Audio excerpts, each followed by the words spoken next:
out how to raise my volume inside the browser. All right. Didn't know that was a thing, but apparently it is. I got like super loud sound outside, super low inside.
All right. You ready for this?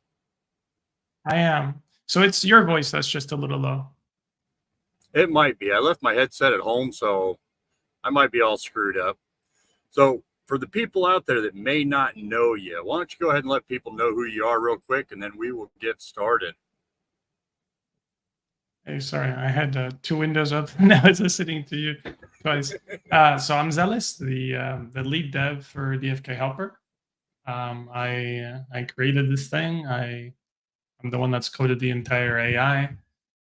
Yeah, happy to be here. I watch your stuff all the time, and we were just discussing that this is the first time that we were one-on-one. Like we've done panels with Sergeant Filthy and stuff, but this is our first one-on-one, which is kind of weird for me because I've watched you so much and so often that I feel like we know each other. So yeah, and I also spy on you. I spy on your logs. That was funny when you were like, "Oh, I'm gonna delete this command I put in wrong so Zelys doesn't see it." Well, I saw it, but in your stream. Oh, I do that all the time. All right. Yeah, so we talk all the time on, through Discord and stuff like that. It's kind of weird that we don't talk more on stream. And, everyone knows I'm a big DFK Helper fan. I use it all the time. And then even like this morning, when I did that video live this morning, it wasn't meant to be a DFK Helper tutorial, but that's just how I play. So that's how it ended up turning out to be. I enjoyed it. You saw that one this morning, right? Yeah, I wish more people would share what they do, like you, because not only does it help with my own game strategy, but it also helps me understand how the AI is being used, what I can make better. So, for example, when I was watching your stream, I saw you had some difficulty with your treats.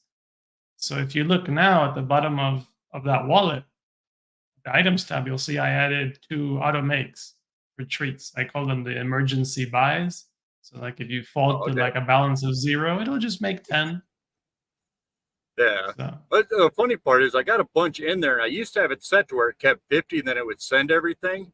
But then I went through and redid my sheets and I screwed it all up, set it to keep only 0. So I think I got like 3,000 or 4,000 treats, but they're all in one wallet. Oh, wow. Okay. Yeah, so it's crazy. I'll get it all set I don't worry about sending stuff like you do across wallets. My thinking is more like I can just sell it on this wallet and buy it on this wallet. And I agree with that. And I don't know if you see the way I got it set up, but I got it set up to go from wallet 1, 2, 3, 4 on the line. That's very cool. With 10 wallets to go through and make sure I got enough stuff in each wallet, that's just a pain. So I just send everything to wallet 1 and then it automatically disperses it. I really like your setup. You're one of the, you might be the powerest power user that the AI has. You got a huge quantity of wallets, enormous legion of heroes, and you use pretty much every feature in the AI. Yeah, I love all those features. So that kind of brings me to the first topic. So you ready for the first topic? Let's do it. All right. So this is probably the only one that I got related to DFK Helper.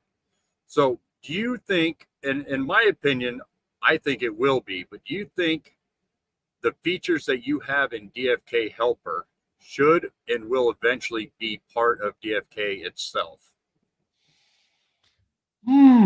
Okay. So as you probably know, my plan with the AI was to do exactly that, right? It wasn't to build a whole separate outside thing.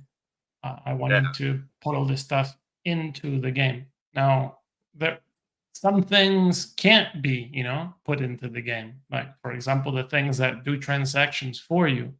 That doesn't mean that yeah, we couldn't rewrite the contracts so that they operated in the same way, right? So yes, everything that the AI does could be done by the game natively. The reason that they don't on the interface stuff, like quality of life stuff, is just because they're focusing on development and they don't have anyone really that focuses just on that, on improving the quality of life. They're just trying to put out as much as they can. That's why I wanted to, join the team and help with basically that part of things. But they don't like it that the AI uses private keys, and they yeah, don't like it that the AI is used by pretty much everybody. And so as a result, it gives me a kind of control that's too great for the game, and they're worried about liability. Like, oh, is that going to make us a custodian? We don't want to deal with people's private keys, that kind of thing. So as yeah. a And I result, get from their point. yeah, so that's the reason. But that doesn't stop me from contributing. However, they allow me. I wish they would allow me to contribute directly to the interface, even as not a team member, sign an NDA, whatever. But to answer your question, yes. I mean, basically, I've just sped it up. So Yeah, in 5 years, the game interface is gonna be so good, it's not gonna need the AI as it is right now. Probably a lot sooner. yeah. And I agree with you completely. I don't want them to slow down what they're doing to introduce that stuff. And that's why I love the fact that we got tools like you guys out there that we can use to do that till they get to all that. it's just a little sad to duplicate the work, Like, I've already done it. Why do you gotta spend months, developing your own? Um, but yeah, that's it. AI is just an early version, It's an early version of the future of the game, as I see it. Yeah. Let's give a shout out to these people in the chat room here. We got King. Hey, guys. Love King. King's my man. If you don't know King, he's the one that does all my artwork for me, my intros and all that stuff. Good guy. Now we got Skiller in here. How's it going, Skiller? We got Skiller again. J Dubs. J Dubs is always here. I love J Dubs. So, all Thanks right. for joining, guys. So what? Do it. I said thanks for joining. Yeah, thanks for joining, guys. I appreciate it. Oh, and by the way, Donate 3 is connected. I'm not going to have it show up on screen here. I figure I'll just check it every now and then. If someone does a donation, I'll shoot it out. So what other topics did we have next? Oh, the economy. Now, this one, I think you'll have a little better insight than I would as far as the economy goes. Now, I only see it from my point of view, what I'm dealing with and where I come across the struggles. Which I'm super curious about. Yeah, what do you think the economy looks like, and where do you see the holes in the economy that's keeping the loop so low? Well, first I have to ask, can you imagine what the game economy would be like without the AI? Think about that. Yeah, So people would have like huge stockpiles of items that they don't want, they don't know how to use, they don't feel like swapping one by one. There would be a lot less LPing, right? Because without the idle LP, you got to do it manually. A bit of a headache. Gosh, the AI is swapping between the gold vendor, the trader, and the bazaar. So as far as the bazaar and the trader, that means that people that are playing manually are also benefiting, right, that aren't using AI because their stuff is going to be bought, right? Or orders they have in are going to be sold from AI players. But it's happening automatically on both sides. So everybody's getting the best deal, right? Stuff is moving as quickly as possible, changing hands, which is what we want. right? The speed of trading, swapping. And of course, the gold vendor, right? So when the AI sees that prices are too low, it goes to the gold vendor, which ensures that the economy stays strong. Whereas players that play manually, they're not going to check the gold vendor rate, and compare it, and they're just going to dump whatever they got, which hurts everybody. It hurts them, and it hurts everybody else in the economy. The vendor is there for a reason. The game interface could be easily adapted. It's like 2 lines of code to basically say, hey, if the price of the gold vendor is higher, then give a warning, stuff like that. It's coming, all right? Yeah, you can use, like, if you click on the item, it gives you the options of where to sell it at. And if you click between the two, you can actually see. But the gold vendor's not included in that. So I did like that they added that. But you're right, using Helper to do all that does make it so much simpler.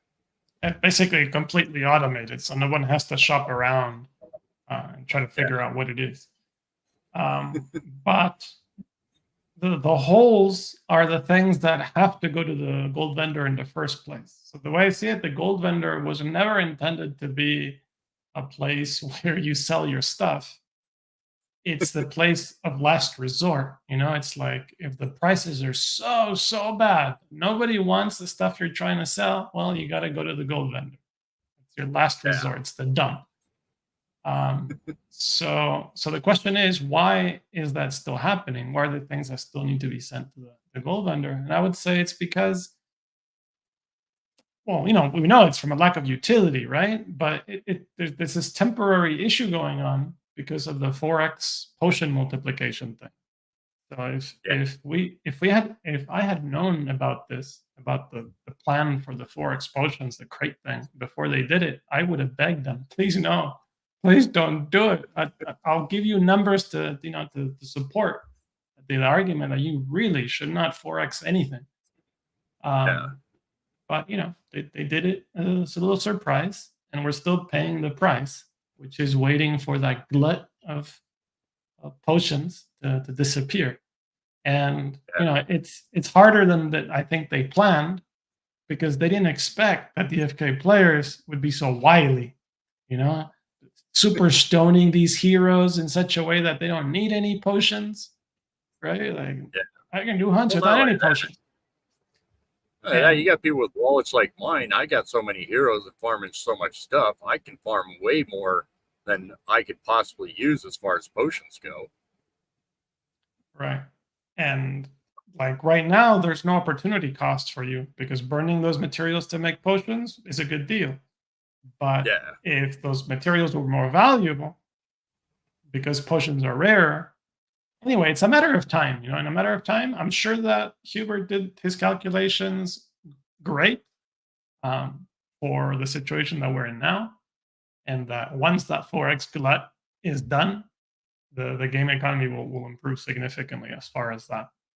That said, I also do what I can to help with this. So, for example, like 2-3 weeks ago, I was looking at the crystal prices, and I was noticing that some crystals were selling for much less than the gas cost to obtain them from the training quests, right? And so that's when I coded the TQ profiteer feature, right, which checks the price of all the crystals that are not chaos. It checks the cost of the gas, to do the thing. It checks whether any one of those crystals is more than 50% more than the average of all crystals, like a real outlier, right? And then it sends all your heroes to that stat, which, as a result, if you look now, there were crystals selling for like 0.1 joule. That's no longer the case. They don't exist anymore. Now they're like 0.3, 0.4, 0.5. So that's what's happening. Before, people were creating a glut of these crystals that nobody wanted, and there was a scarcity of the ones that they did want, specifically the finesse crystals. I was going to say, finesse is the problem. And the AI has helped with that. The thing is that I didn't force it. I could have forced a change on everybody, but I thought, maybe some people want to farm for those lasermite crystals. I don't know why. It's cheaper to buy them than to quest for them, but some people are like that. Oh, my chances are so much better. I want, my strength guy doing the strength quest. So I didn't force it. And so as a result, the majority of people did not enable this feature. So Yeah. So a I couple just of us. recently enabled that because you told me in chat that one day. So I got a question on that. Now I don't have the time to sit there and track my heroes, see what they're doing or not. So I don't know if this statement's true or false, but it seems like my heroes just aren't doing training quests at all unless they're a finesse hero. Is it just not questing those, or is it sending them to finesse quests and I'm just not noticing? Sounds like you might not be noticing. So I'll look through your log. But so the logic is pretty simple. When you enable a TQ Profiteer, all it does is if a hero, every time there's a sync, when you start up and when you sync, it'll go through all the heroes. And if it finds heroes that have a dexterity less than 50, that's the trick, then it will assign those heroes to dexterity. And if not, it'll leave them where they were, doing the strength or whatever it was. Like I said, I don't track it that close. With that many heroes, I don't know how some of these people notice that stuff. There's actually a couple of commands that can help you with that. I don't know if I want you to be using them, but there are. I used too many already. Give me one of your wallets, the one you're thinking about that has the most training questers. 3, 4? I think it's wallet 6 that has the most in there. 6. Let me see it. Yeah, I got to go through and reorganize my heroes. There's no sense or rhyme or reason the way I got them set up right now. Wow, you have quite a few. I see you have quite a few level 20s. Yeah. Well, no, I only got 2 level 20s. Okay, well, they're doing the dexterity quest. It's pretty cool to see. Maximum attempts. Hey, GoldenEye. Hey, I only see you doing those. 2 heroes are on TQs. Just 2. 916 and 756. I think it's wallet 6. One of them I have like over almost 200 miners in there, and I know they're not mining. I see that. I don't want to pull it up right now because interesting. I'll take a look. I'll take a look after the stream, but I'm going to show you a command. I'm going to type in there. What is it? Quest stat. Stat. I don't even have Telegram open. I have it open all the time because it gives me access. I usually do. Everybody's stuff. So practical. Thanks. Oh, I see.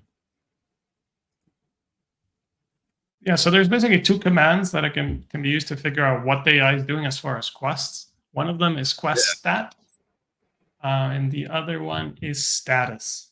So quest stat does this. It shows you how everything's, the current active quests that you have going on. By name of quest, hero, etc. And then the other one is status, which will show us if you have any heroes that have high stamina. It doesn't tell you much in the short term, right? Because in the short term, heroes are being assigned continually. Yeah. But it can show you issues like if you identify, say, a 100%, where it says, heroes full of stamina, 100%, and there's like, 200 heroes in there. Like, that's a problem. So here you have assigned to TQ Dex. Oh, you definitely have a problem. You have 234 heroes, and the majority of them are at maximum stamina. So you definitely have a problem. When did you notice this? Is it recently? It's pretty much right after I set it to do those training quests, that new thing you have on there. Okay. I will take a look at what's happening. Questing goes up and down also because of the whole profitability part. Right. Because I'll notice some days, I'll do a whole bunch of quests, and the next day it'll go way down on the amount of quests I do. if you have the avoid unprofitable questing enabled, Yes, yes. correct. Yeah, yeah. Especially on Serendale, right? On Serendale, it's almost always unprofitable to do anything. Yeah, I had to shut it off on Serendale. Otherwise, I never did any quests. My guys just sit there and do nothing all day. And right now, Swift Thistle's selling for almost almost 1 full jewel now. Yeah, it's a lot. I don't think it's a full jewel, but it's quite a lot. Maybe like 0.3. Is it that low? I thought it was up to like 0.6 this morning. So I went to buy some more, trying to get a bunch of stam pots made. So the other day I went to Serendale and I noticed I had in the LPs, I had a whole bunch of Swift Thistle I didn't know about. It's a surprise to me. Where did that come from? And so I pulled it out and I'm selling it in batches daily. It's like, 30 jewel a day. Yeah. Right on. We got to watch it with so little LPs out there. I mean, you can crash the market with just one big sell. Yeah, exactly. That's why I set up the quantity limit per interval in the AI. And more recently, last couple of days, I might not even have announced this. I added some limiters in there where you can't sell, like, I can't remember the exact value, but let's say like 100 jewel worth of stuff at one time. Can't do it. Won't allow you. It'll limit it. So that's the reason why, because you get much better rates and the economy is much healthier when you give it time for the pools to sync up. It's like you drain a pool, you fill it up, and then there's other pools that have those items, those pairs that are going to start trading. And so that's cool. I think I might have noticed that happening because I was going through a problem where the AI didn't seem to want to sell stuff, but I think it kept coming across that error to where it was, it's too effective. Where you got to click all those extra special buttons to sell stuff. So I was having to go through and sell little portions, but I noticed in the past week that it started selling little portions on its own. Right. Is that what you're talking about? Right. So before I had basically like a kind of block, and then somebody came up to me and said, "Hey man, I'm trying to sell 50,000 jewel worth of blah." I'm like, "Oh no." And so I figured, well, since jewel has gone down in value, 100 worth of jewel is not that much as it once was. So I do need to update it. And so I added new code that basically dynamically checks the value of the buying and the selling part of it, like what you're trying to sell and what you're going to receive. And if any of those is just too high, it just cuts it off, does a little bit less. It says, I'll do the rest next time.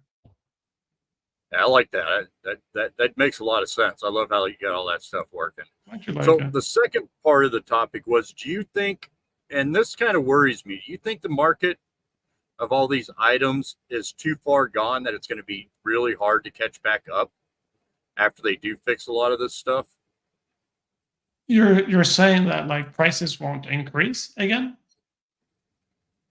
Yeah, to where we got too many items out there to where we're just too far. What is it? Supply is way too far gone to be able for demand to catch up with. No, I don't think so. Hey Sticks, how you doing? Gosh, I'm trying not to say anything mean.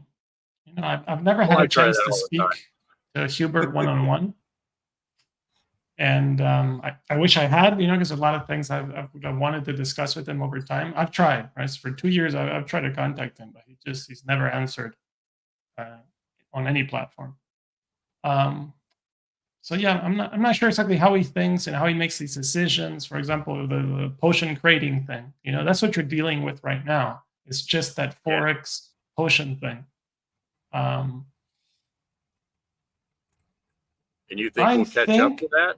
I think that the economy is already recovering from its worst glut, but it's not going to fully recover until that Forex glut fully disappears. I think we're like maybe about halfway through it. Maybe we have like another 2 or 3 months to go. Yeah. But yeah, once it's done, I think we're okay. And also keep in mind that they made drastic changes with that update that also did the creating, like the reduction in the tiers that are used. So based on that, I mean, any one day, they could come back with a change that uses, gosh, it goes from 10 ragweed to 1,000 or something, right? Or whatever it is. So I think it's easy to adjust the numbers, and people won't mind because the value of the item, will probably be so low anyway, right? Like you're dealing with the gold vendor. Yeah. So GoldenEye brings up a good question. With the questing seems to be cheaper. Did you notice a big difference with that new update as far as the gas fees go? And then I want to get back on topic to where we were at. So I had to do an analysis of it, of the exact gas costs by quest type and quantity of attempts and groups, etc. Because the AI is using the avoid unprofitable questing thing, which has a whole bunch of logic related to this, and these numbers I've hard coded in there because they don't change often. Yeah. What I noticed is that it's like roughly a reduction of about 3%, but for a 20% higher, let's say, attempts. Yeah. Right. So that's 20% plus the 3%. As far as a reduction, it doesn't apply if you're dealing with small quantities and small number of heroes, low number of attempts. 1, 2, 3. You don't see much of a savings at all. Yeah. When you see the savings is when you've got the higher level heroes. That's the key. You got the higher level heroes going for 6, 7 attempts, or the 30 to 35 for the other ones. That's it. That's where you see it. It's a significant 20-some% difference. Yeah, but it's more than people think. So it's not just that the gas cost for those quests went down because they used less computations. And that's awesome that the DFK team did that, by the way. But it's not just that. It's that by requiring less computations, it means the blockchain is freer, meaning it's doing less computing overall. And by doing less computing overall, it means it's using less of the blocks that are being produced. And that brings gas price down as well. It increases the stability of the network, right? You don't see any stuck quests and stuff like that anymore, right? Yeah, the dropped quests, I haven't seen a dropped quest in I don't know how long now. Probably since they did that. I didn't even notice that, but now that you mentioned that, you're right. I don't think I've seen a dropped transaction. That's it. And that's just the result of the blockchain being in a better place as a result of this.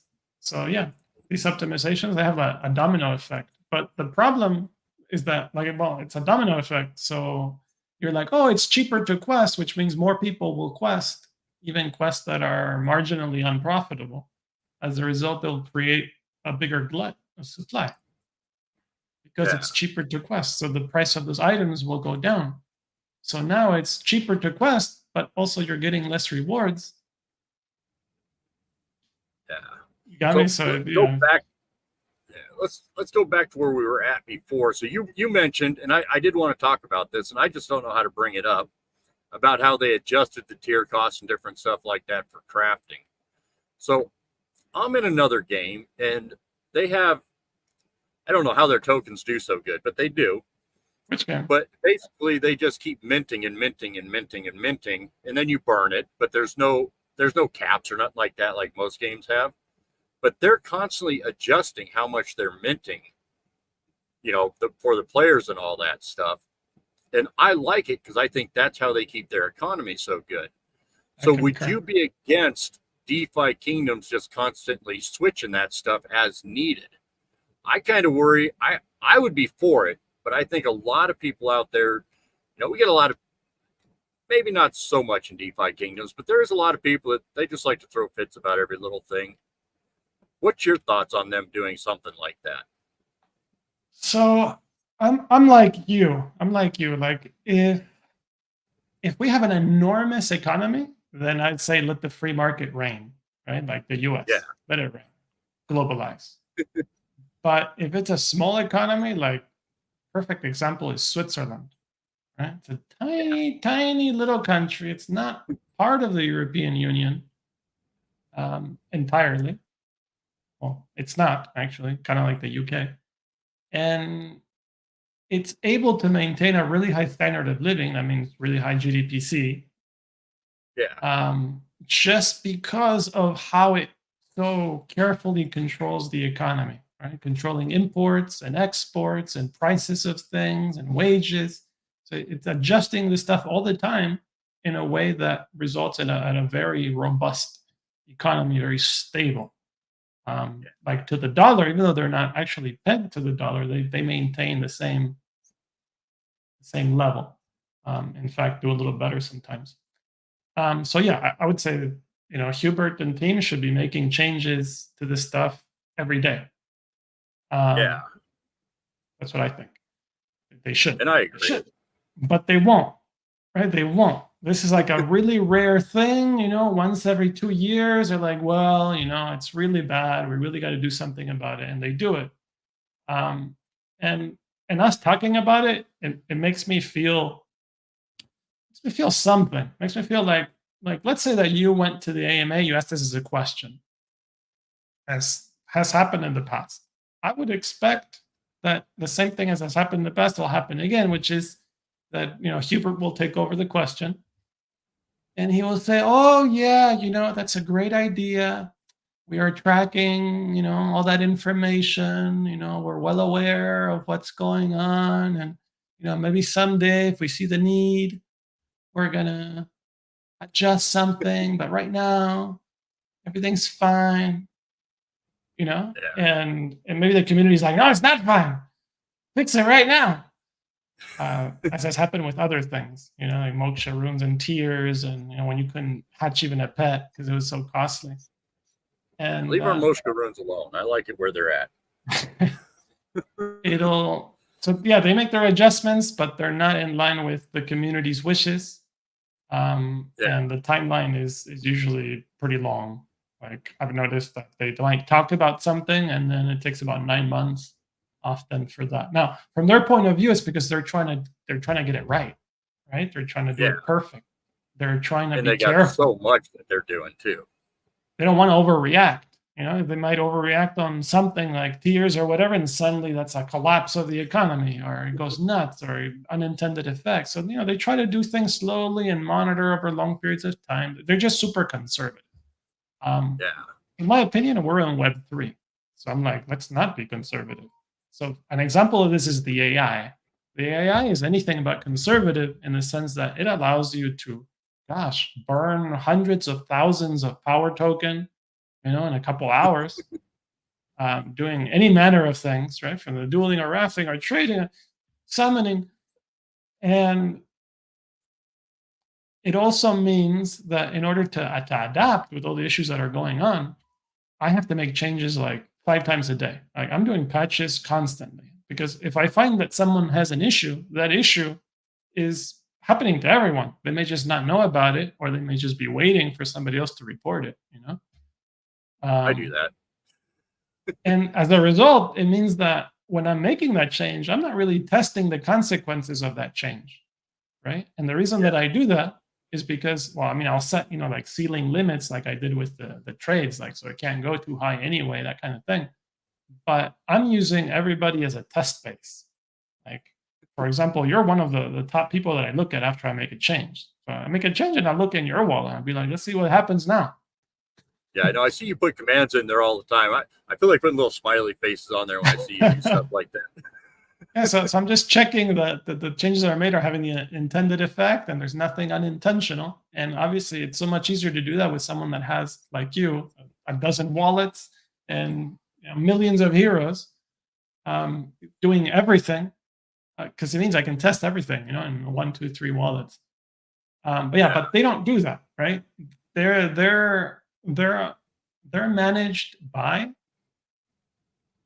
a risk manager.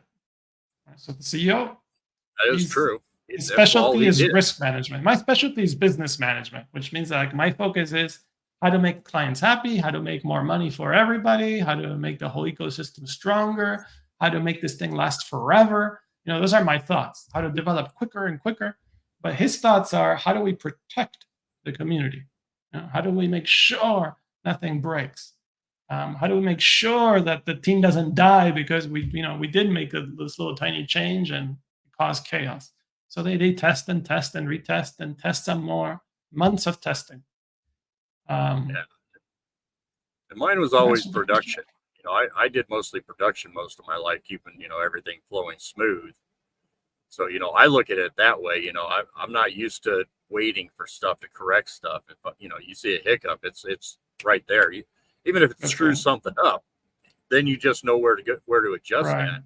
So that's my personality too. Like, I can't sleep because I know there's an issue. It's Yeah. bothering me. I need to get rid of it. And it doesn't mean that I'm going to let it exist for 2 weeks while I test out, possible solutions. No, because then it'll take 2 weeks for me to find the bugs when I finally put it into place. Because you basically need to crowdsource it. And we have hundreds of players that are extremely active. And if we can make them test the thing at the same time, that's in 10 minutes. We have our test done. So, True. Yeah. So, all right, let's move on to another topic. Where did my topic list goes? There it goes. Oh, this is a fun one. So this topic's meant more to be fun than actually serious, but I'll bring it back to my same old bitch. But as far as the roadmap, so I'm sure you've seen the new roadmap. On the roadmap, is there something that you really feel should be shown on the roadmap, or even if it's just something you would like to see on the roadmap? would you So I'm mind sure putting it on the everybody screen? knows. Oh, the If you have it roadmap? available? Shit, I don't have it up. I can get to it real quick though. Let's do that. I haven't memorized it, but also for the viewers, there's a lot of thoughts about the roadmap. Yeah, where is that? I didn't save the link to it. I can go in their Discord and grab it real quick. So I believe the roadmap came as a result of KP joining the team. So KP is a bit more business minded. Yeah. We get along really well when it comes to discussions about that. And yeah, I mean, that was one of the things that people were complaining about is I'm losing. what does this roadmap mean? Like, we have this map with a little path. Where the heck are we? We've done this, we've done this, we've done that, but it's not on the path. And how long is the path? It took us a month to get here, and it took us a year to get there, and what's going on here? So yeah, the format wasn't great. It was beautiful though, artistically. But yeah, this is a result of people like hearing on the AMAs, oh, we're working on this or that, without realizing that it's like a minority of effort, like a minor priority. Other things are more important. And there it is. There we go. That's kind of small. It's tiny. You could maybe like zoom in, control mouse There wheel you or go. Does something. it look big now? It didn't change. Zoom in on here. Why did it zoom in on here? Oh, interesting. Because it's trying to capture your entire screen, probably. Are you able to select the part of the screen that you can share? That might do it. Well, if you saw my screen right now, it's taking up the entire screen. Maybe I need to stop sharing and then show it again. That's great. I can't make it no bigger on my screen. No, it's still showing that same way. That's weird.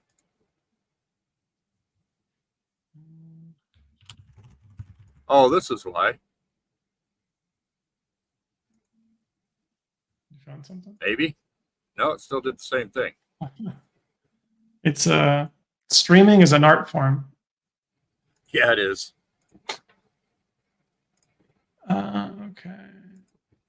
So so we have priorities. So that means the main ones, and there's 3 on here. Yeah. We have additional combat classes, expeditions, and PvP. Okay,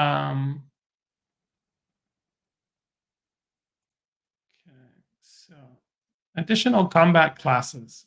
I think that's what the majority of the community wants right now, so that they can put all their heroes to use in the hunts. And that's what that is. That's basically the release of the additional codexes. So that's right on with what the community wants. Expeditions is something that, well, something why I created the AI in the beginning. It took me like a week to code auto questing, took over 2 years ago, and I offered it to them, and offered to find a contract way to do the same stuff, staking type system. Basically, what this is going to be, and yeah, they did not want my help on it. I would say that, gosh, my mother told me you have nothing to say, say nothing at all. She Oh, my raised me mom with said it a little different. My mom said, if I ain't got nothing nice to say, shut the fuck up. that. Yeah, basically the same thing. with a smack to the face. Yeah, or the back of the head, or So I would rather. So when gas was high, I felt that expeditions was extremely important. Now gas is no longer high. I don't see expeditions as being important. Questing has become like a minor part of the game, right? The majority of the game is now duels and hunts, and strategy of summoning, getting the best pairs again for hunts and duels for future PvP. I don't see expeditions as being a thing anymore, and I'm kind of concerned. Like, let's say that expeditions is released tomorrow. What'll happen? Well, what'll happen is that currently, I think more than half of heroes aren't being quested at all. That's my guess. So those gosh, what's that number now? 250,000 heroes. I mean, regardless, the production of items will 2x easily, 2x the moment that there you're going to are be that much. expeditions. Yeah, because half the heroes are idle, right? Yeah. And even those that are being quested manually, let's say, they're not being quested optimally, right? They're not being quested 3 times a day. Then they're missing, some attempts here and there. They go to bed, wake up, do it then. There's a little bit of a waste. There'll be no waste with expeditions, right? The heroes will be questing 24/7, 365 as long as they're left in there. So yeah, the production of material is going to 2x or more, but as we've discussed, the economy can't handle that, right? We already have too much of a glut. What might they do? Maybe they'll lower the drop rate on quests. That would go in line with what you were talking about. So they lower And the I'm not drop rate on against that. quests. What's that? I'm not against that because, like, I'm starting to get a Yeah. lot of heroes above level 10, and they're starting to get a lot of drops. I mean, it's kind of crazy how much one hero can get on a quest now that they're that high a level. Yeah, exactly. And either way, like, nobody wants those items at the bottom of the spectrum. Nobody wants Yeah. those bloaters and ragweeds and things like that. We will definitely want some of them when we have real crafting, or crafting items and equipment and repairing it and stuff like that. But Cooking at this comes point, out. there's no need for it. So why not reduce the drop rate? Like, it's not going to hurt anyone's profitability, because if there are half the items, they'll be double the price. There's no change there. I'd rather get one than 1,000 if one's worth $1 and 1,000's only worth 50 cents. Exactly. And it would greatly lower the cost of minting all those items, minting and then destroying all those thousands of items we're producing every day that we don't need. The way I see expeditions, and is why I'm excited for it to come out and really want it to come out soon, is it's a set it and forget it thing. And I like set it and forget it. My only concern is once I go to claim it with all them items, what's it going to cost me in gas to get those? Is it going to cost me 100 joule to claim that? So that's the second part of it. So not only will the production of items increase dramatically, but the cost of obtaining those items will be much, much lower. So like right now, you can spend a whole block really doing like 3 quests. It's possible. Yeah. 3 quests will use that whole block. With expeditions, you might have thousands of quests going on in there, and will it be able to fit it all in one block when you claim it? Well, that's what I mean. Like they're kind of going to have to. I mean, there are ways that they can split it out, but I don't think they will. So I think that expeditions will become an extremely low cost thing. But remember, most people might not use expeditions because it'll require a power up. I hope that's not the case. That's got me concerned too, is the power ups. I love power ups. I wish there were more. But yeah, most people are like, I don't want to put $2 in there. I'm that guy that complains about that. You got like a $50,000 dread knight, but yeah, not $2 into the power up for that hero. I wouldn't mind the power ups if I didn't have to do it for 3 years. If you could do it to where I could do it for 1 year, and I know you can do that, you just don't get the full credit for it. Right, 0.2. I'd be a lot happier with that. But the 3 years, I just have a hard time locking it up for 3 years. And I know you can pull it out early. I just don't like doing that either.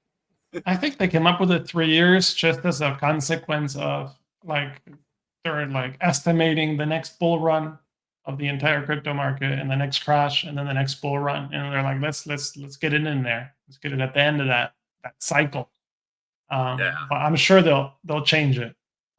Probably at the 3-year mark, they'll probably change it so you can be a lot more flexible.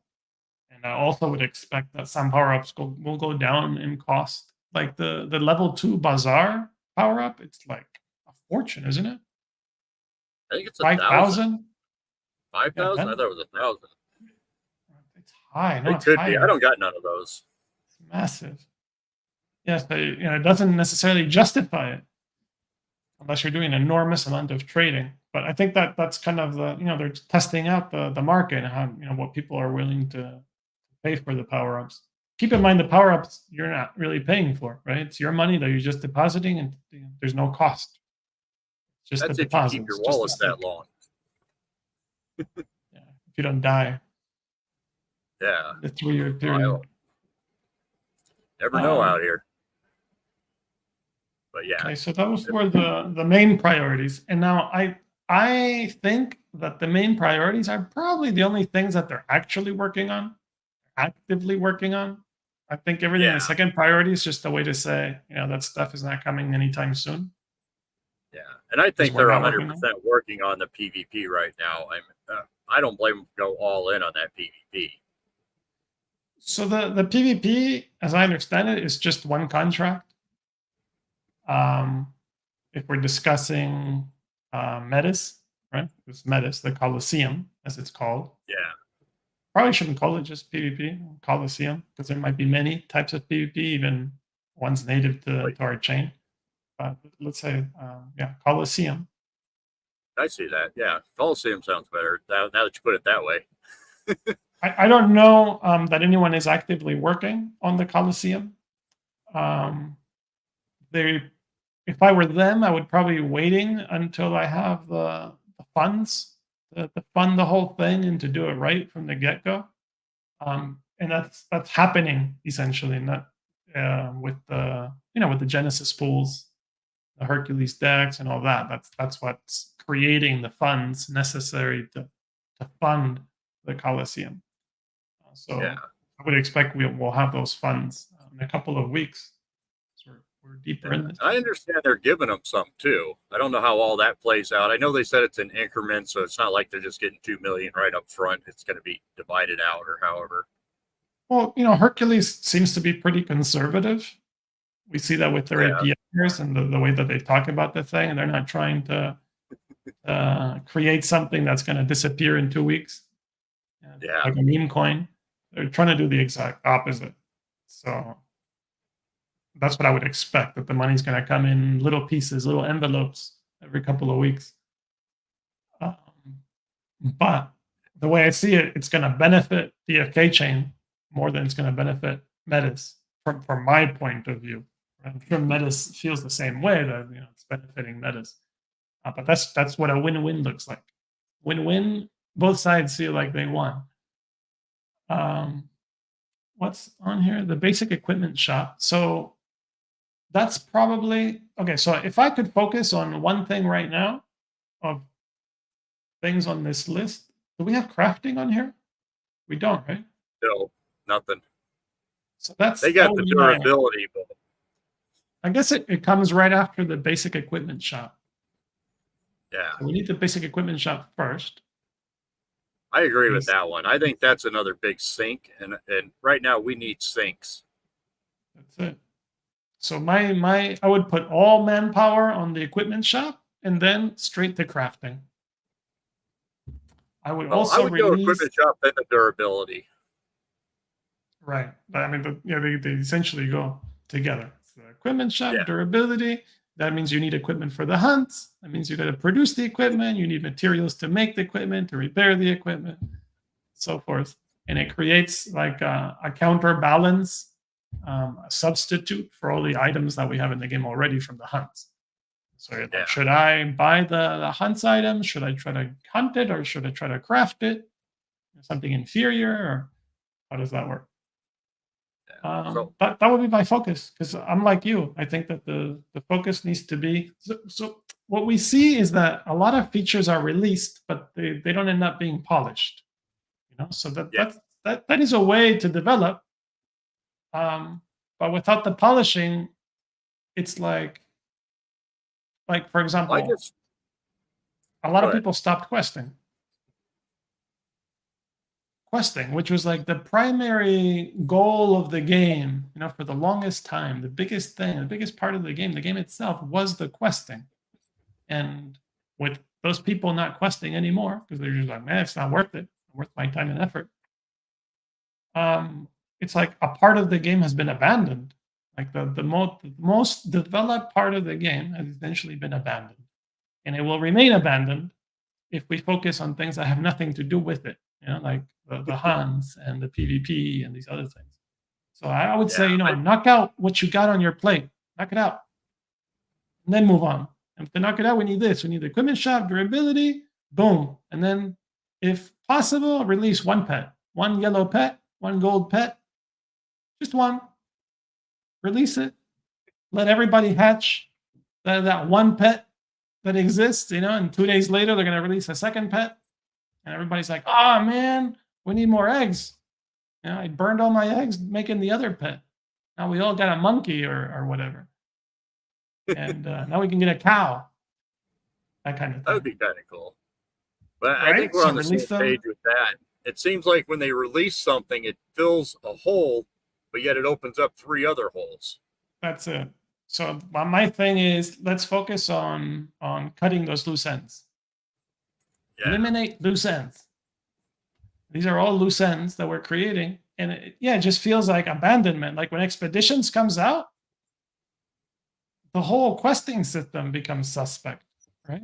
Because questing is no longer a thing. Now you need to focus entirely on something else, because that happens automatically. yeah. That's why I like those scrub hunts, because I think when scrub hunts come out, people can level through scrub hunts.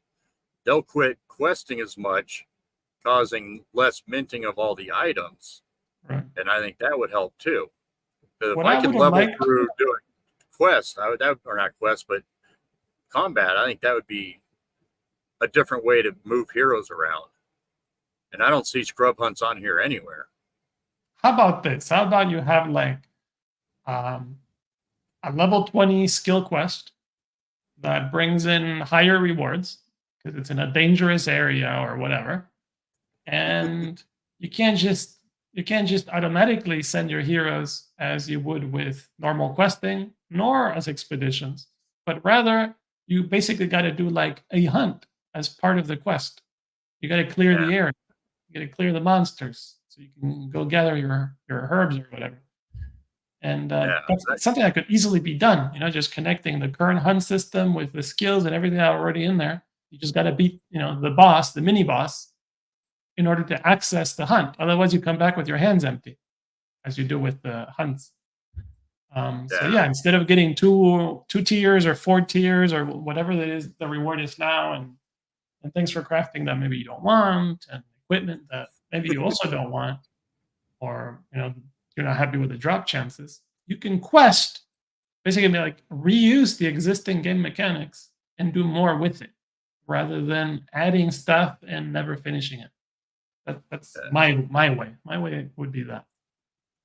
I agree. Let's get on Mega's question here. He's got a good question here. How much do we think PvP prize pool needs to be for it to be desirable? I don't think we should put. I mean, there's a dollar amount there somewhere. My opinion, PvP itself could be desirable even with low prize pools, as long as they have some kind of like guild play or, some kind of way to flex if you win or not. It doesn't always have to be a dollar amount. Oh, no, wait.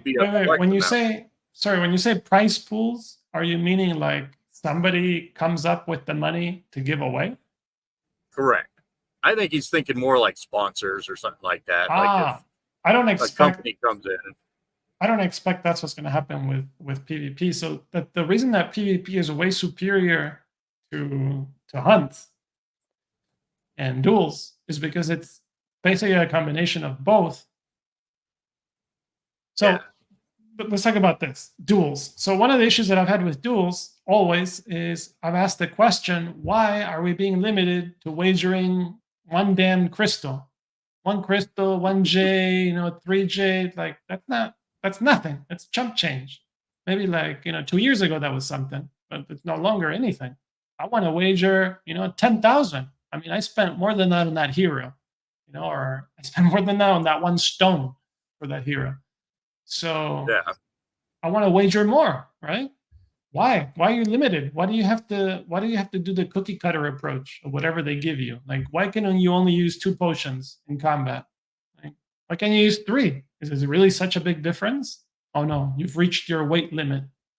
Of your I think that was for strategy, though. What's I think that was to keep it strict. I think the limit on the for sure. Stuff, I think that was for strategy.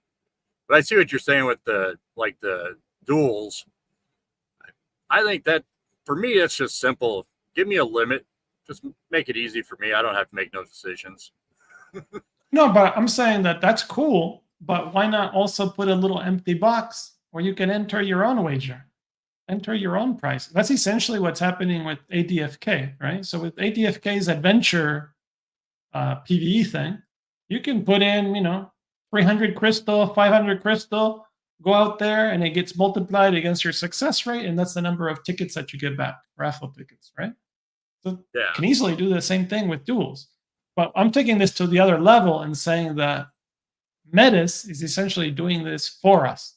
So in the Coliseum, I don't think price pools are going to be anything important, at least in the long term. I don't think with the PvP, but I think when they go to tournaments, I think that's where the prize pools, they'll have prize pools for the tournaments. That's it. So no, but hold on.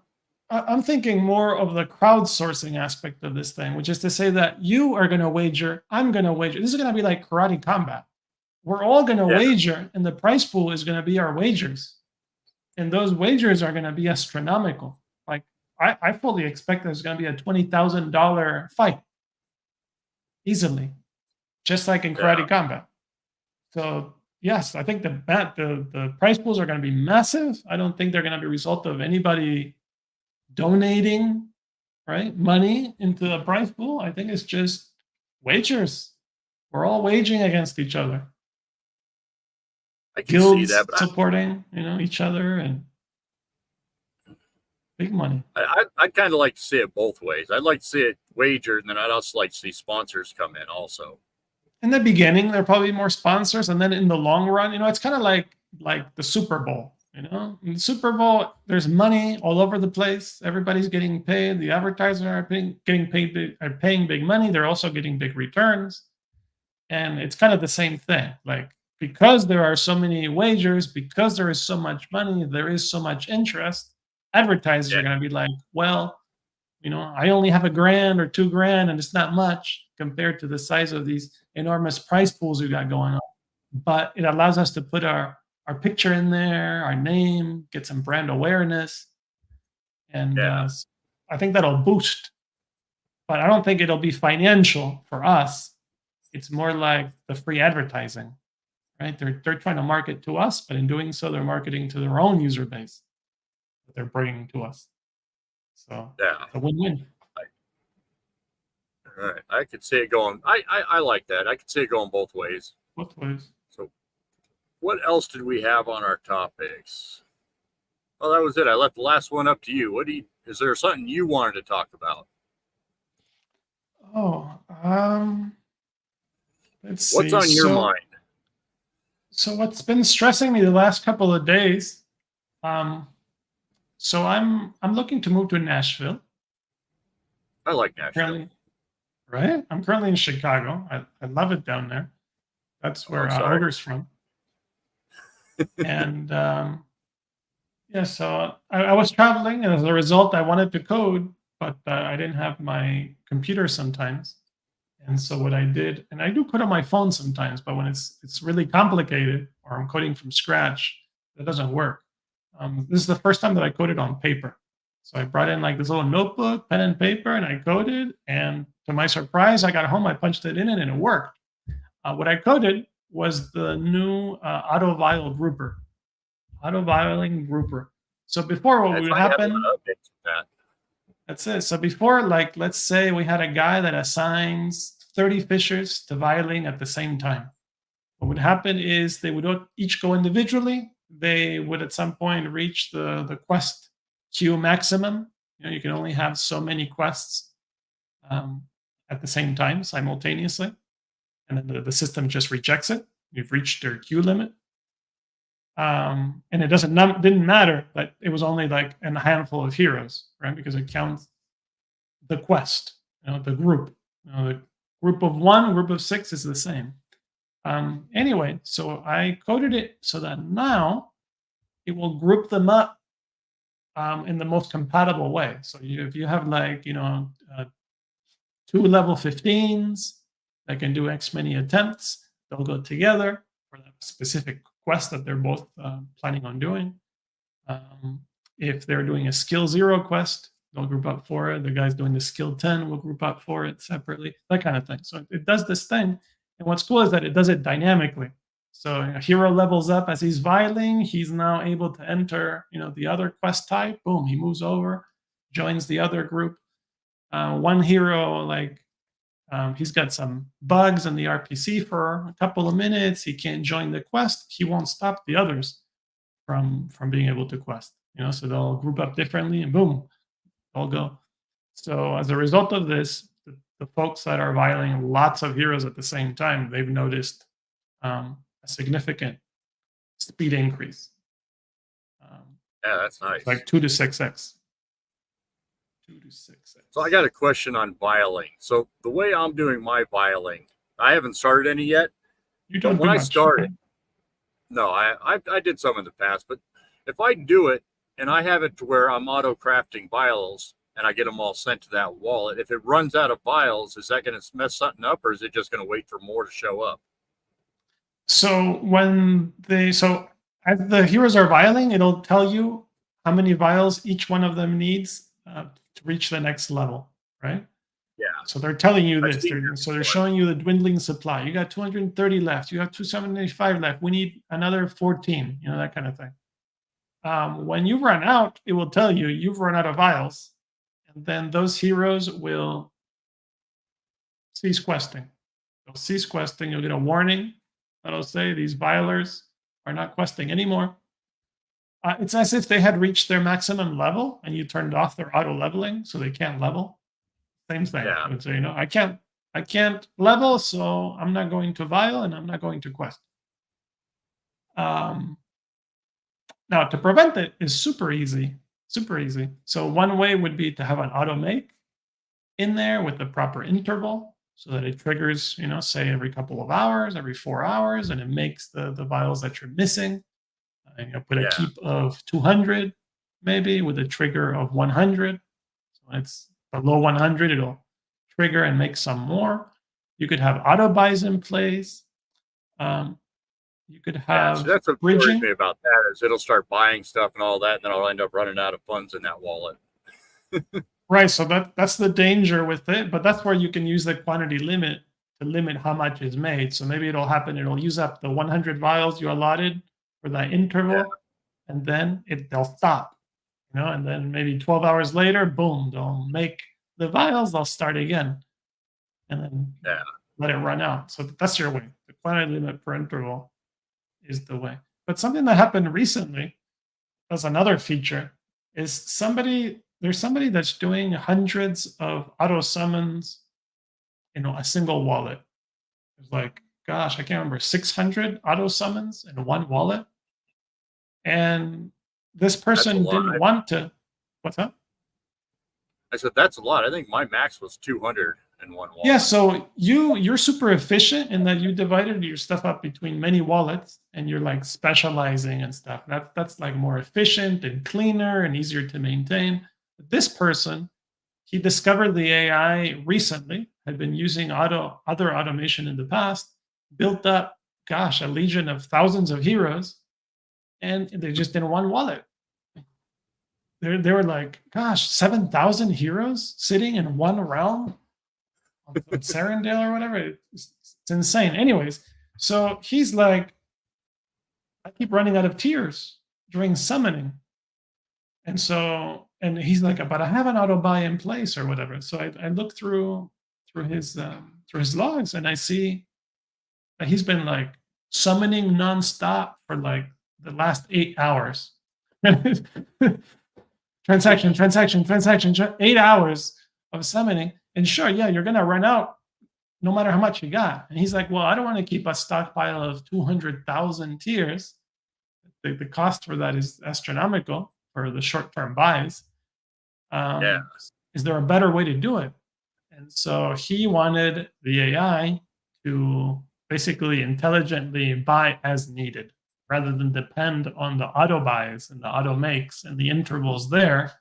Basically, if you're halfway through 300 summons and you're out of tiers, well, go buy some right now and continue summoning. So that's something the AI also now does. If you have an auto buy for power token and you have an auto buy for tiers, and you're missing either of those two at any time during a summoning session, it'll buy them and continue on over and over and over.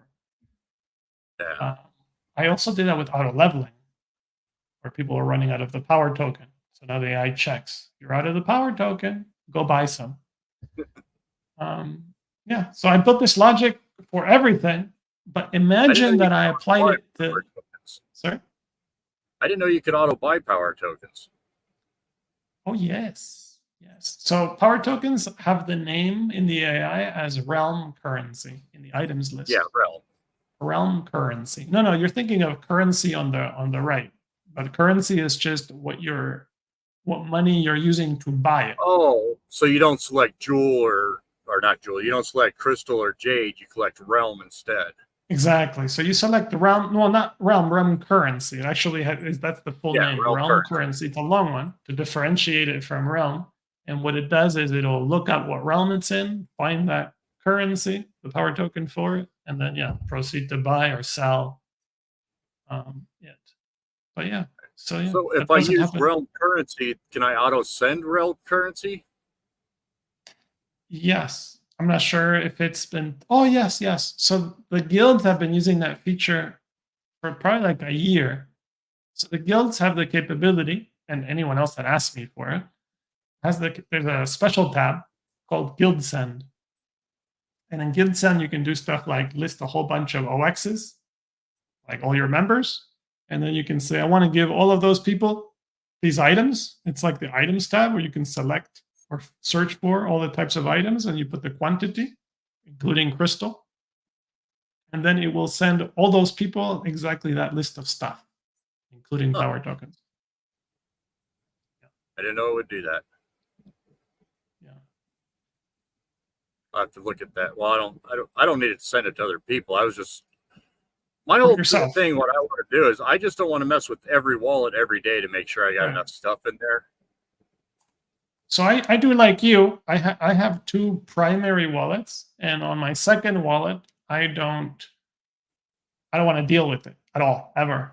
So it's fully automated. So I'm using those things, the bridging and the sending, and it's just 4 months can go by where I don't look at it specifically like in MetaMask or whatever. I just look at the log. I'm like, yeah, everything is good. I send some stuff in, send some stuff out. So it's like the factory wallet and then the play wallet. Yeah. So you're doing it too. It's like the play wallet. Yeah, that's what I do. Wallet 10's that's what I play with and do everything in. And I just want the rest just doing whatever I set them to do and just forget about them.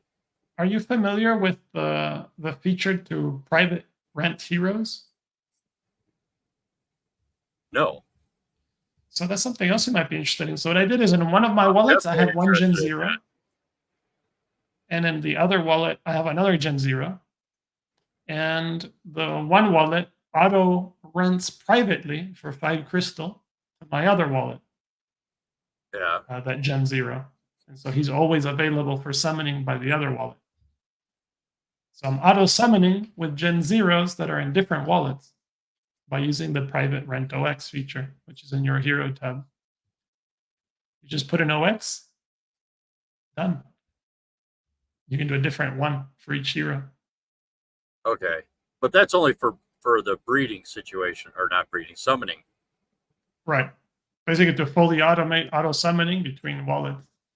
Yeah. Yeah. Another feature that someone was using was having, there's an auto sender of heroes. So he'd have like a summoning wallet, and then he'd have, let's say, 3 wallets. One for the junk heroes, one for the good heroes, one for the best heroes. And then he would set it up where it would auto summon, and then those heroes that were auto summoned are not in the hero tab. So it would follow a logic of, if a hero is found in the wallet that's not in the hero tab, if he meets these criteria, send him to this wallet. If he meets this other criteria, send him to the other wallet. You know, like if he's a mythic, send him here. If he's a common, send him over there. Advanced skills that way.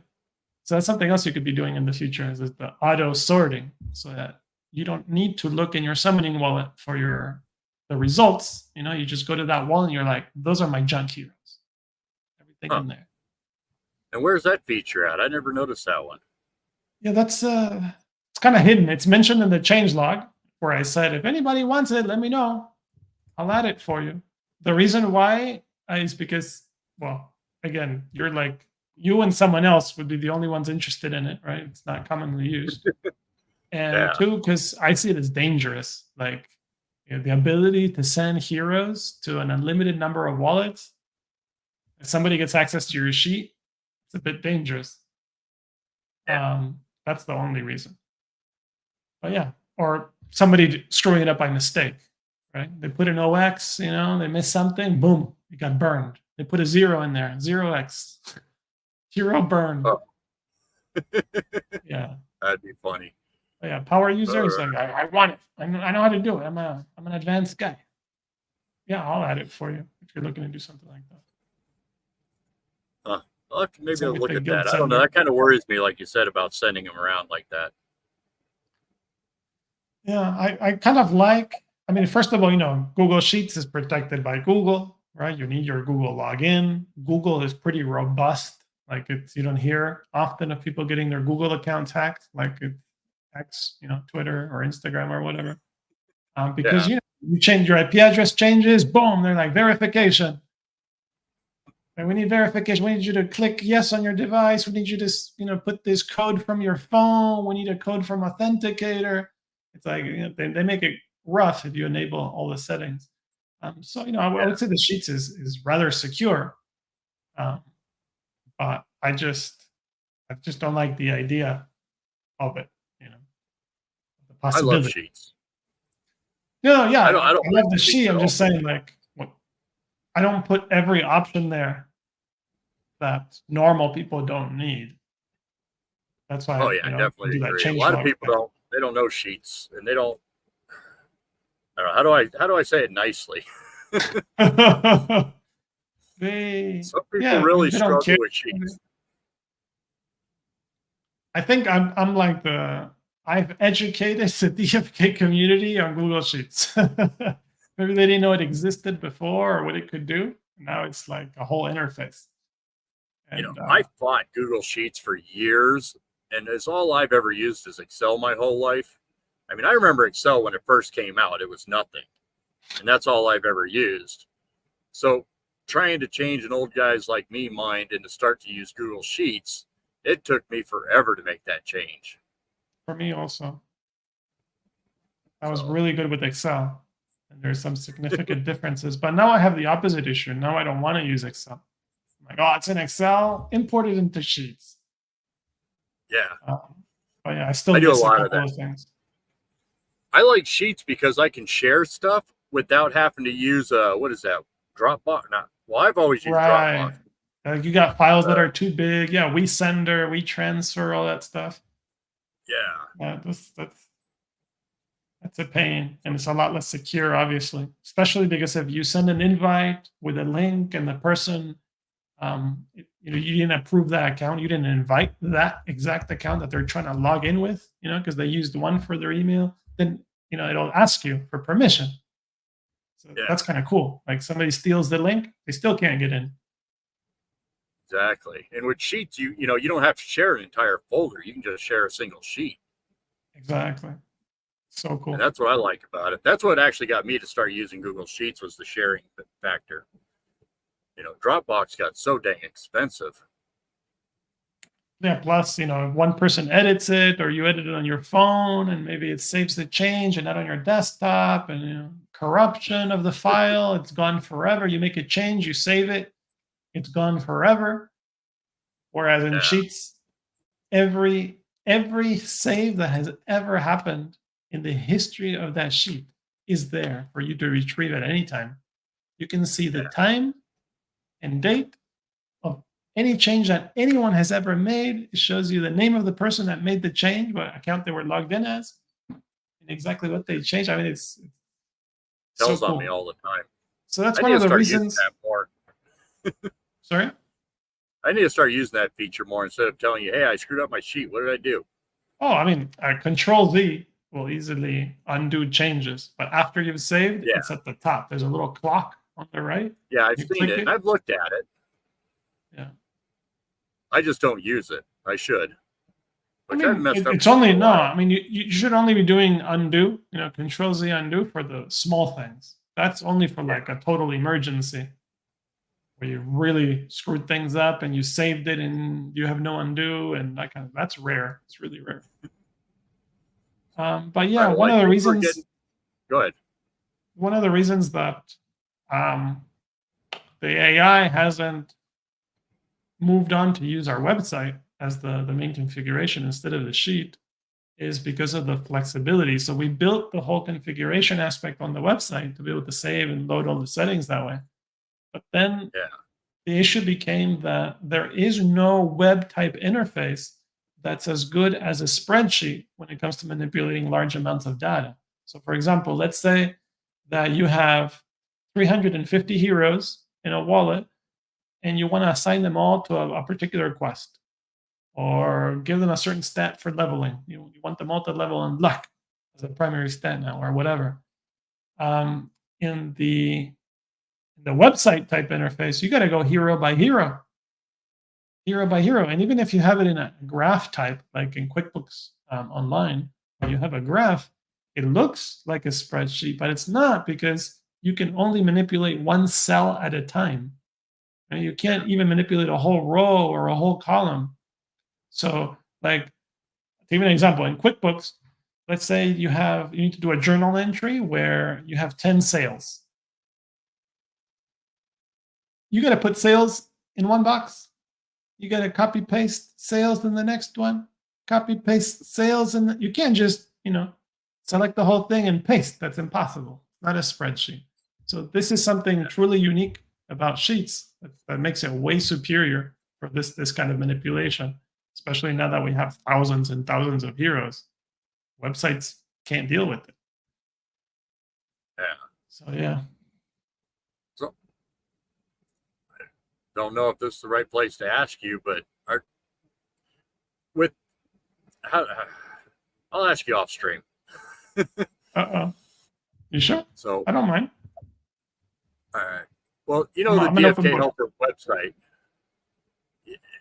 it's currently down now for the heroes for being able to upload your heroes out of there. Yes. And DFK Quester when you upload the file off of there, it adds in their leveling of their professions.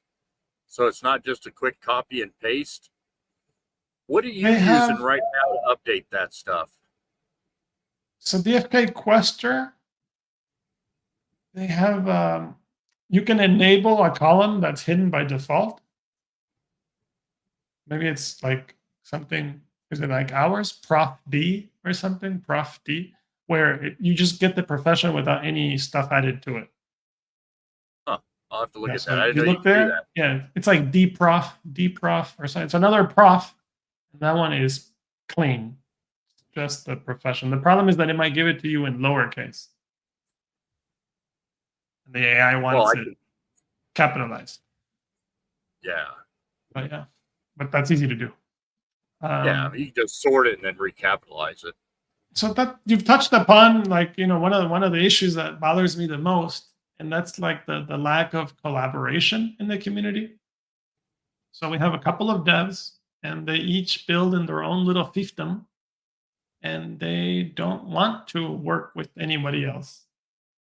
So I've contacted most devs over time and said, "Hey, let's collaborate. Let's build our stuff together. Let's build it under one group, so that if anything ever happens to any one of us, bless you, it doesn't. The project won't die or whatever. The information isn't lost, and the people depending on it don't go crazy." And yeah, pretty much everyone has told me no. No, I don't have time for that. No, it's too much trouble. No, I don't want to share this. I think I can make more money on my own. Pay me 50 grand. It's happened twice. Yeah. I've got hit with those ridiculous quotes a few times myself. So the website was built by DCR, 30K Rice, and he's extremely busy with Evo versus, to the point that he hasn't been unable to maintain the site in months. Yeah, and I understand that. That's And why I was like, I don't want to mention it, but I mean, I pay for help with these kinds of things. I pay fairly, but he's got people paying a whole lot more. That's the issue. He's got to go where the money's at. That's it. So as long as those people exist, he's like, sorry, man, got to do those first. That said, I've been searching for somebody else to help me. I need somebody to just manage the website. It's nothing to do with the AI. My first choice long ago, at the beginning, like over 2 years ago, was Born to Die, right? DFK Quester. I went to him and I said, "Hey, man, I love your stuff. I want it. I want you and us to be one. You handle the website side of things. I handle the AI side of things. Our mutual customers are going to, use one or the other or both. It's a great thing. You can use my code. I can use your code. Half the work." And yeah, he said no. I'd rather do it on my own. Yeah. That's it. Looking for a front-end developer, guys. Anybody doing front-end with a little bit of Web3, please? I will compensate you. I've been looking for one for almost a year now. Someone that is able to do it for what I'm able to spend, if you know what I mean. Yeah. It's just that there are so many lucrative Web3 projects that they're getting like hundreds of dollars an hour, and you can't compete with that. No. And I can't find them, but everybody says finding help in the Philippines for web design and all that is really good option. I can't find them over there either. I know a lot of people in the Philippines, and none of them knows web design or anything like that. I know a couple. You may want to talk to KP about this. He knows quite a few people, but I've faced the same issue as you, that I've gone to these people that I've called on in the past, and they're just like, "Sorry, man, I'm busy for the next 4 years." So yeah, and that is true. When I do find them, that's what it's. I'm already on a project. I got this going on and stuff, and I can't outbid what other people are paying. The issue is that the skills are so limited. I mean, that's the reason that I took up the mantle of the AI, and lost years of my life in nervous breakdowns. Not anymore, but in the beginning, just because nobody was willing to do it, right? The people that had the skills to do it, they were working for like, $400 an hour kind of stuff. Yeah. And this thing required $100 a week for well over a year. So yeah, millions of dollars kind of thing. Like, no way. It's like when something your house breaks, and you're like, "Gee, I don't want to do it. I'm not good at it. But if I call the plumber, he's gonna want $2,000. Whereas I can just go to Home Depot, buy this thing for $20, figure it out." So it's kind of the same thing. You might want to consider the same. Yeah, Learn. I'm so stretched out right now. But I'm getting more into it. I'm starting to learn a lot of it, but nowhere near what you understand even. But I don't really know anything about front end. So like I built my first website, sure, like in the early 90s using Notepad. But I didn't go to school for it. I just kind of like figured it out as I went, and were ghetto little websites. And then later on, I learned how to use like WordPress, WooCommerce, that kind of thing. And like, yeah, I was really good at front page back in the 90s. I used to build websites in the 90s. Yeah, I knew folks that did that. But I hated the lack of customization. So at the end of the day, I would open up Notepad after using a tool and improve it.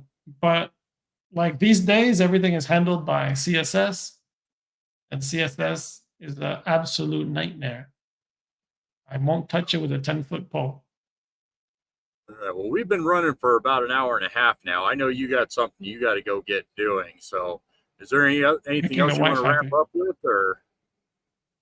No, all good. You want to ask anything else? I'm here. Oh, and I do have to look into your TQ issue. I think it's just because you have too many. Don't change anything, though. I'll fix it. Yeah, there could be too many in there. I won't be messing with anything until tomorrow morning. All right, I'll leave it be. So, all right, well, I will let you go. And then if you could hang on for a second after the stream, I got a couple questions for you.